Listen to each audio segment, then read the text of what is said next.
vous avez vécu ces derniers jours, ces dernières heures et qu'est-ce qu'on ressent quand on est président du SCO et qu'on voit cette image du club terni à tous les étages? Bah écoutez, c'est jamais agréable, ni pour nous, ni pour nos supporters. Et dans la colère est justifiée. Vous savez, le club a été absent des radars pendant 40 ans. Et les 10 dernières années, on a construit quelque chose de formidable. On s'est maintenu pendant 8 ans malgré tout en Ligue 1 avec un des plus petits budgets. Et d'arriver sur cette année sur une multitude d'erreurs dont je prends la responsabilité. Même quand elles sont prises par mes collaborateurs, je les ai actées. Donc je prends ma part de responsabilité, voire la totalité de la responsabilité. Est-ce que vous avez envie de dire à ces supporters qui ont honte aujourd'hui, le mot honte, c'est un mot qui revient chez les supporters, chez les joueurs aussi? Écoutez, aujourd'hui on est dans une période où on ne peut pas rire de tout, on ne peut pas tout dire et on ne peut pas banaliser tout ce qu'on peut dire entre deux personnes sur un comptoir de bar ou autre chose. Donc on doit être vigilant et on ne doit pas tolérer ce type de propos ni de le cautionner.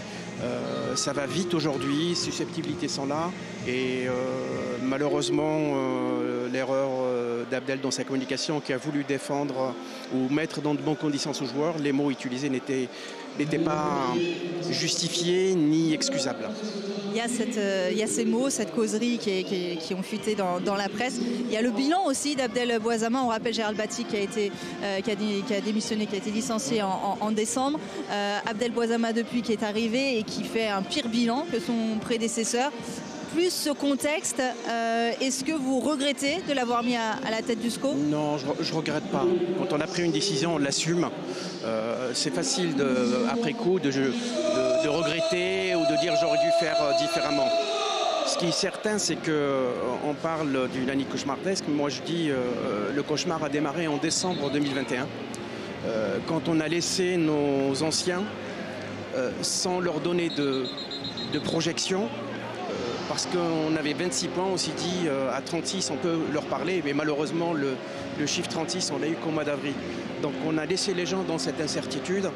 Et cadres en plus qui avaient un vrai impact dans le vestiaire que vous avez laissé partir.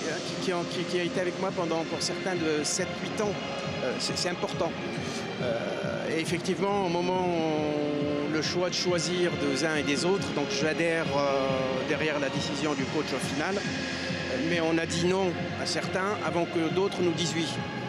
Résultat des courses, sur les 3 qu'on aurait dû garder, 4, on n'en a gardé qu'un.